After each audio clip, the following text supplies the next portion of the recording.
വരുന്ന ഒരു അടിപൊളി ഡിസൈനാണ് കേട്ടോ. ഞാൻ നേരത്തെ ഈ മോഡലൊക്കെ കാണിച്ചിട്ടുണ്ട്, പക്ഷേ സെയിം അല്ല, എല്ലാം വെറൈറ്റി ആയിട്ടുള്ള ഐറ്റംസാണ് കാണിച്ചിരിക്കുന്നത്. അപ്പോൾ ഇതിലും ഇങ്ങനെ കുഞ്ഞായിട്ട് ഫുൾ കുഞ്ഞായിട്ടുള്ള എഡി സ്റ്റോൺസ് അതിൽ യൂസ് ചെയ്തേക്കുന്നത്. ഇതിലാണെങ്കിൽ ഫ്ലവറിൻ്റെ സെൻറ്ററിൽ ഒരു കുഞ്ഞ് ഒറ്റ സ്റ്റോൺ മാത്രം. ഇതിൻ്റെ പ്രത്യേകത നമുക്കിങ്ങനെ ഈ ഒരു ലെങ്ത് കൂട്ടുകയും കുറയ്ക്കുകയും ചെയ്യാം. അപ്പോൾ ഇത് ഇത്തിരി കൂടെ ലെങ്തി ആയിട്ട് ഇടണമെങ്കിൽ ഈ ബോളിൻ്റെ അവിടുന്ന് നമുക്കിതിങ്ങനെ വലിച്ചാൽ മതി. അപ്പോൾ ഇത് ലെങ്ത് കൂടി വരും. അങ്ങനെ അഡ്ജസ്റ്റ് ചെയ്ത് നിങ്ങൾക്ക് ഇടാം കേട്ടോ. അങ്ങനെയൊക്കെ വെറൈറ്റി ആയിട്ട് ഇടാൻ പറ്റുന്ന കുറേ പാറ്റേൺസ് നമ്മൾ കാണിക്കുന്നുണ്ട്.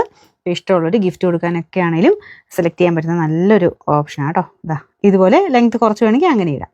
നല്ല രസമില്ലേ കാണാൻ? നല്ല രസം. ഒരു ഫ്ലവർ പാറ്റേണിൻ്റെ ഡിസൈനാണ് കൊടുത്തേക്കുന്നത്. ചെയിൻ ഓൾമോസ്റ്റ് സെയിം തന്നെ, മുമ്പേ കാണിച്ച സെയിം തന്നെയാണ്. തിന്നായിട്ട് കിടക്കുന്നത് എനിക്ക് തോന്നുന്നു എല്ലാവർക്കും ഇഷ്ടമാണ്. നൈസായിട്ടുള്ള ചെയിനിൽ തപ്പിയാണ് നമ്മൾ ഗോൾഡ് ആണെങ്കിലും പോയി എടുക്കുമ്പോഴത്തേനും സെലക്ട് ചെയ്യാറ്. അപ്പോൾ അങ്ങനെയുള്ളവർക്ക് നല്ലൊരു ഓപ്ഷൻ ആട്ടോ. അപ്പോൾ ഇങ്ങനത്തെ ആകുമ്പോൾ 2-3 ഉണ്ടെങ്കിൽ മാറി ഇട്ടാൽ മതി, ഗോൾഡ് എടുക്കാൻ പോകണ്ട.